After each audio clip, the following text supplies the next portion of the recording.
ఈరోజు కోడిగుడ్లు బెండకాయ పులుసు చేసుకుందామండి. దానికి కావాల్సినవి నేను 4 గుడ్లు ఉడకబెట్టి తీసుకున్నానండి. దాని గురించి 2 టమాటాలు, చిన్న టమాటాలు కట్ చేసి పెట్టాను. బెండకాయలు 1/2 కేజీ బెండకాయలు కూడా కట్ చేసి పెట్టాను. కొంచెం కరివేపాకు, ఒక ఉల్లిపాయ కూడా పొడుగ్గా ఇలా కట్ చేసి పెట్టానండి. ఒక 5 పచ్చిమిరపకాయలు తీసుకున్నాను. ఇలా ఘాట్లు పెట్టి తీసుకున్నానండి. ఇలా ఘాట్లు పెడితే చాలా బాగుంటాయి పులుసుకి, అందుకని ఘాట్లు పెట్టి తీసుకున్నాను. ఇప్పుడు ఇది మనము పోపు వేసేసుకుందామండి. ఇవ్వండి, గుడ్లు వేపడానికి నూనె పొయ్యి మీద పెట్టుకున్నామండి. 3 స్పూన్లు నూనె వేసాను. కొంచెం పసుపు వేసానండి. ఇవ్వండి, గుడ్లు వేస్తున్నాను.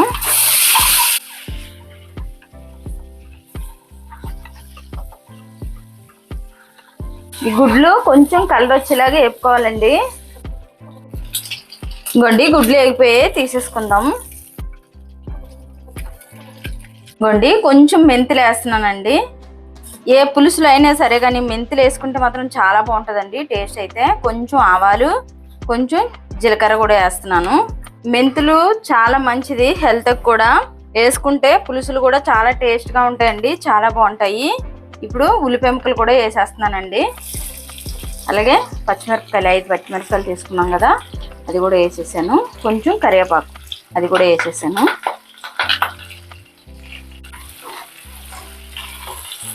ఇంకోండి, ఉల్లిపాయలు కొంచెం కలర్ మారే కదా, ఇప్పుడు కొంచెం అల్లం పేస్ట్ వేసుకుందామండి. ఇంకోండి, 1 స్పూన్ అల్లం పేస్ట్ వేస్తున్నాను. వేసి కలిపేసుకుందాం.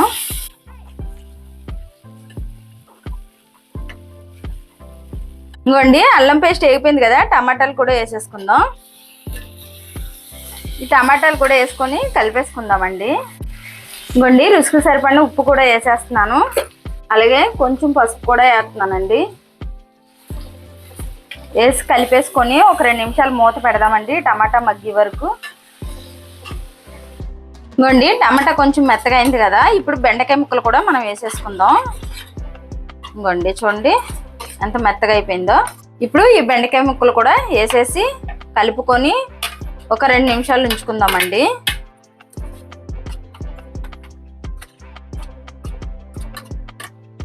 ఇంకోండి, ఇలా కలిపేసుకున్నాం కదా, ఒక 2 నిమిషాలు మూత పెట్టేసుకుందాం. ఇంకోండి, 2 నిమిషాలు అన్నాం కదా, చూడండి కొంచెం జిగురు తగ్గింది కదా. ఇప్పుడు కారం వేసుకుందాం. ఇంకోండి, 1 స్పూన్ కారం వేస్తున్నాను. కారం వేసి కలిపేసి 1 నిమిషం పాటు ఉంచుకొని మనం పులుపు వేసుకుందామండి ఇందులో. ఇంకోండి, ఇందులో పులుపు వేయడానికి నిమ్మకాయ సైజాన్ని చింతపండు నానబెట్టానండి నేను. ఇప్పుడు ఇది పులుపు తీసుకొని పులుపు వేసేసుకుందాం. ఇంకోండి, 1 నిమిషం అయింది కదా, ఇప్పుడు చింతపండు పులుసు వేసేస్తున్నాను.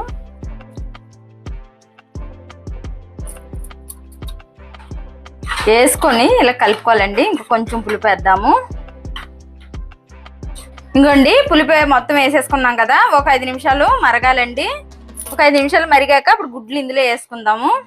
మూత పెట్టేస్తున్నాను. ఇప్పుడు ఇంకోండి, పులుసు తెల్లి మరుగుతుంది కదా, ఇప్పుడు ఇది నేను కొబ్బరి, ధనియాలు, జీలకర్ర కలిపి దంచిన పొడి అండి. ఈ పొడి కూడా వేసేసుకొని ఒక 2 నిమిషాలు ఉంచుకుందాం. ఈ పొడి వేసేసుకున్నాం కదండి, ఇప్పుడు గుడ్లు కూడా వేసేస్తాను. ఇంకోండి, గుడ్లు కూడా వేసేస్తున్నాను. వేసేసి 2 నిమిషాలు ఉంచుకొని స్టవ్ ఆపేసుకుందామండి. బెండకాయ కూడా ఉడికిపోయిందండి. అండి 2 నిమిషాలు అన్నాం కదా, ఇప్పుడు కొంచెం కస్తూరి మెంతి వేసుకుందామండి. వేసుకొని 1 నిమిషం ఉంచుకొని ఆపేసుకుందాం. ఇంకోండి, ఇంక ఇది అయిపోయింది, మనం స్టవ్ ఆపేసుకుందామండి. ఇలా చేసుకుంటే ఈ బెండకాయ పులుసు చాలా బాగుంటుందండి. గుడ్లు బెండకాయ పులుసు టేస్ట్ అయితే మాత్రం చాలా బాగుంటుంది. బెండకాయ కూడా సాఫ్ట్గా ఉడికిపోయింది చూడండి. బెండకాయ కూడా నచ్చితే లైక్ చేయండి, షేర్ చేయండి, కామెంట్ చేయండి, సబ్స్క్రైబ్ చేయండి. ఒకసారి ట్రై చేయండి ఎలా ఉన్నది అన్నది. చాలా బాగుంటుంది టేస్ట్ అయితే మాత్రం. వేడి వేడి అన్నంలో వేసుకొని తింటే మాత్రం ఎక్సలెంట్గా ఉంటుందండి ఈ బెండకాయ పులుసు. రాగి సంగటికి అయితే ఇంకా బాగుంటుంది, ఎందుకంటే మనం పులుసులాగే రాగి సంగటి చేసుకుంటాం కాబట్టి టేస్ట్ అయితే మాత్రం వదిలిపోద్దండి.